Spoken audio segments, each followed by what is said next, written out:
రైతులను మోసం చేసిన ఎంపీ అభ్యర్థి అరవింద్ను బీజేపీ ప్రభుత్వాన్ని ఓడించాలని విజ్ఞప్తి చేశారు రైతు ఐక్య కార్యాచరణ కమిటీ కన్వీనర్లు వి ప్రభాకర్, మంతని గంగారాం. రైతు ఐక్య కార్యాచరణ కమిటీ ఆధ్వర్యంలో 2019 ఎన్నికల్లో ఇచ్చిన హామీలను నెరవేర్చకుండా రైతులను మోసం చేసిన నిజామాబాద్ ఎంపీ అభ్యర్థి ధర్మపురి అరవింద్ను కేంద్రంలో నరేంద్ర మోడీ బీజేపీ ప్రభుత్వాన్ని ఓడించాలని ఆర్మూరు పట్టణ కేంద్రంలో లింగారెడ్డి అధ్యక్షతన రౌండ్ టేబుల్ సమావేశం నిర్వహించారు. ఈ సందర్భంగా రైతు ఐక్య కార్యాచరణ కమిటీ నాయకులు వి ప్రభాకర్, అన్వేష్ రెడ్డి, యాదగౌడులు మాట్లాడుతూ గత ఎన్నికల్లో గెలిస్తే పసుపు బోర్డు తెస్తానని, పసుపును ఎంఎస్పీ జాబితాలో చేరుస్తానని మోసం చేసిన ధర్మపురి అరవింద్ మొహం ఎక్కడ పెట్టుకుంటాడని ప్రశ్నించారు.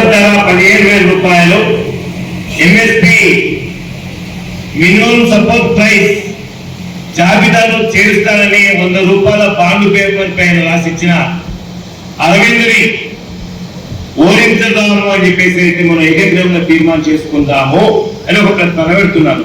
ఇది ఆమోదమైతే మరి అట్లా ఓడిపోవాలంటే దీనికి కార్యక్రమం కూడా అవసరమా లేదా? బాండ్ ఏమన్నది, అది స్కానింగ్ చేసి ఒకవైపు, రెండో వైపు మనం రైతులు నష్టపోతున్నామని చెప్పేసి ఒకవైపు కరపత్రం వేద్దాం అనుకుంటున్నాం. మీరేమో జరుగుతున్నారు. అట్లాగే ఒక ప్రచారక వాహనాన్ని దాని మీద అబద్ధాల అరవింద్, మాట నిలబెట్టుకోలేని అరవింద్ ఎంఎస్పీ జాబితాలో చేర్పించడంలో వైఫల్యం చెందాడు. అట్లాగే పసుపు రైతులు అని చెప్పేసి ఒక బ్యానర్ రాసి ఒక వాహనాన్ని మొత్తం నియోజకవర్గం ఆలోచన ఉంది. తెచ్చిపోతే సుప్రీం కోర్టు చెప్పింది, మోడీ ఆ రైతుల బాధ్యత వినండి, రైతుల సమస్య పరిష్కరించండి. ఆ రోజు రైతులపై ఏం పోయారు? ఒకటి, ఇలా 103 రకాల పంటలు సాగిస్తున్నాం మనం.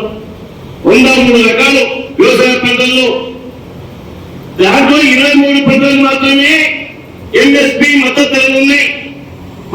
పసుపు లేదు, ఎర్రజొన్న లేదు. ఆ రకంగా అన్ని పంటలకు కావాలి అని కోరేది. రెండవది, మాకున్న బాకీలన్నీ, రైతుల బాకీలన్నీ రద్దు చేయాలి అని కోరేది. మా ఉద్యమంలో చచ్చిపోయిన వాళ్ళ మీద ఆ కుటుంబాలకు ఆదుకోవడానికి డబ్బులు ఇవ్వండి అని కోరేరు. కేసులు పెట్టి అన్ని కేసులు రద్దు చేయరు. ఇది నేరమా? ఇది తప్పని అడుగుతున్నాం మిమ్మల్ని. కాదు, కానీ ముందుగా ఉన్నాడు.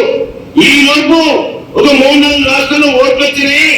ఈ ఓట్లను రైతులు కరువు కాసి బాధ పెడతారని భయంతోనే మొత్తం దేశంలో ఉన్న రైతులకు క్షమాపణ చెప్పింది మోడీ.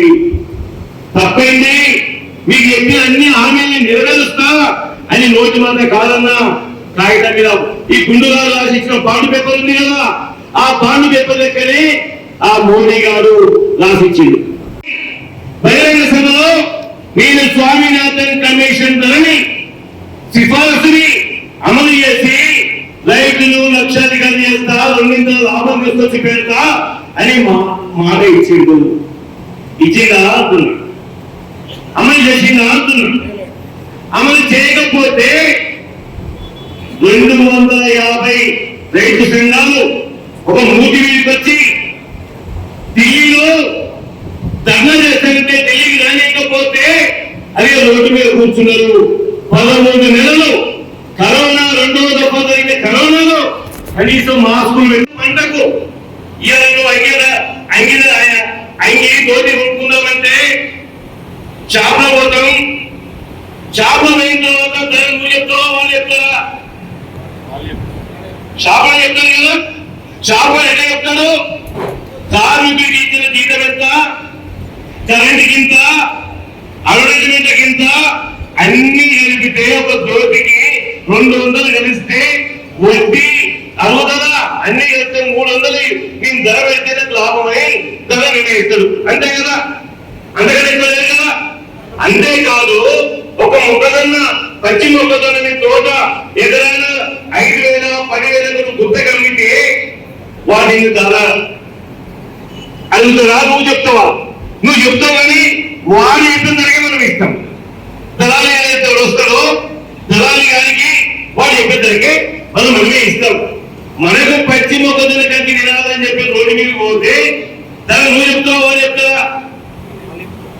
మళ్ళా వారు చెప్తేనే వారి దగ్గర మొక్కజొన్నకి కాల్చుకొని మరోవారు చెప్పే 10 రూపాయలు 15 రూపాయలకు ఇస్తాడు, మనం తీసుకుంటున్నాం. ఇది నిజమే కదా?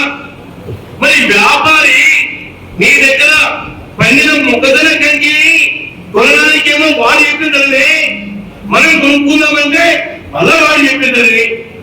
ఈ పద్ధతి మారాలని చెప్పేసి నేను అభిప్రాయపడుతున్నాను. ఈ పద్ధతి మారాలా వద్దా? మారాలంటే ఖచ్చితంగా స్వామినాథన్ అనే ఒక పెద్ద మనిషి కాంగ్రెస్ పార్టీ హయాంలో ఈ రైతులు ఆత్మహత్యలు చేసుకుంటున్నారయ్యా, దీన్ని నువ్వు తిరిగి చెప్పు, పరిశీలించి ఏం చేస్తే రైతులు ఆత్మహత్యలు తగ్గుతాయి తగ్గాలి అని ఒక పెద్దని, ఒక శాస్త్రవేత్తని ఒక కమిటీ వేశారు. ఆ కమిటీ ఏం చేసిందంటే మన దేశంలో వ్యవసాయ సాగు అనే పద్ధతి అన్ని ఒకే రకంగా లేదు. కొన్ని చోట్ల ట్రాక్టర్తో చేస్తున్నాం, కొన్ని చోట్ల నాగలతో చేస్తున్నాం, కొన్ని చోట్ల మనం ఏదైతే పోడు భూములు చేస్తా ఉన్నాం, కొన్ని చోట్ల మన ఇది వస్తే పురుగు మందు చంపేసి గడ్డిని చంపేస్తున్నాం, కొన్ని చోట్ల మనుషుని కైకిల్ని తీసేస్తా ఉన్నాం. ఆ రకంగా ఆ స్వామినాథన్ అనే అతను దేశం మొత్తం తిరిగి తిరిగి తిరిగి చేసి రైతులు ఆత్మహత్య చేసుకోకుండా ఉండాలంటే నేను చెప్పిన పని మీరు చేయండి సర్కారు ముందు కాగితం. ఆ కాగితంలో ఏం చెప్పిందో, ఏదైతే వ్యాపార వర్గాలు, ఏదైతే పారిశ్రామికవేత్తలు తన సరుకుకు తన నిర్ణయించుకుంటుందో, రైతు కూడా పండించిన పంటకు అది వరి కావచ్చు, చెరుకు కావచ్చు, పసుపు కావచ్చు, పెట్టిన పెట్టుబడికి 50% కలిపి ధర నిర్ణయిస్తే రైతులు ఆత్మహత్యలు ఉండవు, బాకీలు ఉండవు అని చెప్పారు. విషయము ఎర్రజొన్న విషయము, షుగర్ ఫ్యాక్టరీ విషయం మాట్లాడుకుందాం. ఈ రోజు దాదాపుగా 1000 సంవత్సరాల చరిత్రని మనం పరిశీలిస్తే, 1000 సంవత్సరాల చరిత్రని మనం గమనంలో ఉంచుకుంటే 800 సంవత్సరాలు ముస్లిం ఈ దేశాన్ని పరిపాలించారు. 200 సంవత్సరాలు ఎవరు పరిపాలించారు? బ్రిటిష్ వాళ్ళు. మరి ఇవాళ 800 సంవత్సరాలు, 200 సంవత్సరాలు, 1000 సంవత్సరాల చరిత్రని మన పిల్లలకు మనకు తెలియజేస్తుందా? ఏదో జరిగిపోతుంది. కాంగ్రెస్ వాళ్ళు గెలిస్తున్నారా పుస్తకం ఉంచుకొని పిల్లలు ఎక్కువలకు ముస్లింలకు ఇస్తారట అని అబద్ధాలు మాట్లాడితే, అట్లాగే రాజు వెంకటి, తిరుపతి రెడ్డి, శ్రీనివాస్ బాబు అందరూ మాట్లాడిన తర్వాత నాకు విశ్వాసంగా వచ్చింది. అందులో రైతులలో అరవింద్ ఓడిపోతాడు అనే విశ్వాసం వచ్చింది. ఎందుకంటే ఇంత పరిజ్ఞానం ఉంది. మన వ్యవసాయ రంగాన్ని ఏ రకంగా రక్షించుకుందాం, వ్యవసాయ రంగానికి ఏ రకంగా నష్టం జరుగుతుంది అనే విషయాన్ని మనం మాట్లాడిన రైతన్నలు కూడా వివరంగా చెప్పడం అనేది చాలా ఆశ్చర్యకరంగా ఉంది. చాలా బ్రహ్మాండంగా ఈ రోజు అరవింద్ నిజామాబాద్ పార్లమెంట్ లో ఓడిపోక తప్పదు అనే విషయాన్ని మనం అందరం గ్రహించాలని చెప్పేసి మరొకసారి గుర్తు చేస్తాము. మీరు నినాదం చేస్తే అందరూ పిడికిలెత్తి నినాదం చేయాలి. రైతులకు మోసం చేసిన అరవింద్ను ఓడిద్దాం. ఓడిద్దామా అవుతాం? రైతులకు మోసం చేసే అరవింద్ను. ఈ సందర్భంగా ప్రతి నియోజకవర్గంలో 3 గ్రామాలను ఎంపిక చేసి ఒక గ్రామంలో బహిరంగ సభ నిర్వహించాలని, అరవింద్ను ఓడించాలనే నినాదంతో ప్రతి ఇంటికి చేరేలా 50,000 కరపత్రాలు పంపిణీ చేపట్టాలని, 2-3 ప్రచార వాహనాలతో బ్యానర్లు కట్టి ప్రతి నియోజకవర్గంలో తిరిగి ప్రచారం చేయాలని తీర్మానాలు ఆమోదించారు.